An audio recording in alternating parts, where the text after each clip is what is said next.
I am an occupational therapist to be. I am an occupational therapist to be. I am an occupational therapist to be. I am an occupational therapist to be. I am an occupational therapist to be. An occupational therapist. I'm an occupational therapist. I'm an occupational therapist. So what is an occupational therapist? Occupational therapists are skilled professionals who help us carry out activities we need or want to do. They help people of all ages, babies, children, adults, and as we grow older. Because of physical or mental illness, because of disability, or simply because we are getting older, many of us just can't do some of the things that really matter to us. Everyday activities that we take for granted, like washing or getting dressed, or going to school or work, or simply being able to play sport or enjoy our hobbies. Occupational therapists can help us find other ways to carry on living the lives we want to live. I was diagnosed with multiple sclerosis in 1994 when I was 29. It affected my legs, mobility mainly, a lot of fatigue, so it's quite difficult to do day-to-day activities.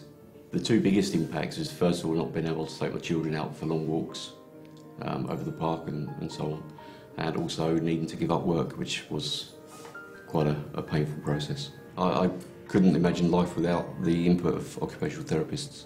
They've not only enabled me to remain independent, but I can see that I will remain independent for years to come, which I couldn't see before I had occupational therapy input. Dina had a stroke when she was little and it's affected the right side of her body. So all the activities that I've done today have been trying to encourage Dina to move her right arm and her hand and to do it within play activities. So we did some singing, shaking musical instruments, we've done some playing with Play-Doh, so she's been rolling out the Play-Doh, cutting out shapes, squashing it with her hands, and now she's been cleaning Dolly, washing Dolly, so again squeezing sponges. We've been pouring water between cups. So all the things that children do every day in their everyday lives, but trying to make sure that we're using both hands together and getting as much movement and function. Dina's made a lot of progress.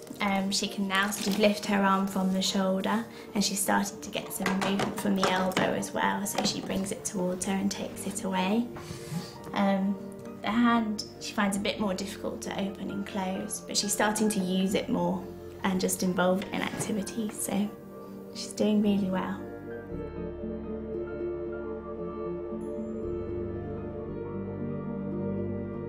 I mean, I wasn't really enjoying life. I was okay when I went outside, but I wasn't enjoying life when I came indoors because I had to face trying to get up the stairs. You know, you go to the bottom of the stairs and you think, oh my God, I've got to try and get up to the top of the stairs without wetting the drawers and things, you know.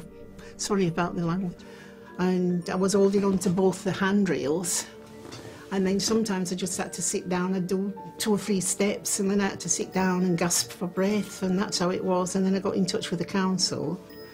And I think they sent someone before you, I think, didn't they? They did, yeah. Yes, and then eventually Wendy came. And it was Wendy that really helped me such a lot. I'm so grateful. Well, if it hadn't been for Wendy coming in, which has been wonderful, I think I would have had to ask for some help to go into either an old people's home or sheltered accommodation, you know. And I've read so much about these here homes, but I didn't quite fancy going there, you know. I went into what I now know to be a terrible low and decided that I was going to kill myself. And I then threw my mobile phone in the bin and went off to Littlehampton. Don't know why Littlehampton, but I took some rope and I was either going to hang myself or drown myself. Well, later on in the day I decided that I couldn't do it. I rang my father and he then got in touch with the police who were already looking for me, and they picked me up and I was sent to the Southwest Sector Recovery Group at 380 Streatham High Road, which is a mental health unit, which is for where I first met Davina Blunt, who is the occupational therapist. Davina's helped me in lots of different ways, some of them very small, but all these smalls have ended up into one big large, with all the effort that she put in with trying to get my mind into some sort of state and order where I could function. Has just helped me immensely, and I wouldn't be doing this one-man play now if I hadn't had that help from her. So I owe a huge debt to her as my occupational therapist. If you think that you, a relative or a friend, may be experiencing difficulties in doing the things that you need or want to do and aren't getting the most from life, you might benefit from seeing an occupational therapist. You can contact an occupational therapist through your local NHS trust or through social services. Occupational therapy, helping people to live life their way. I am an occupational therapist to be. I am an occupational therapist to be. I am an occupational therapist to be. I am an occupational therapist to be.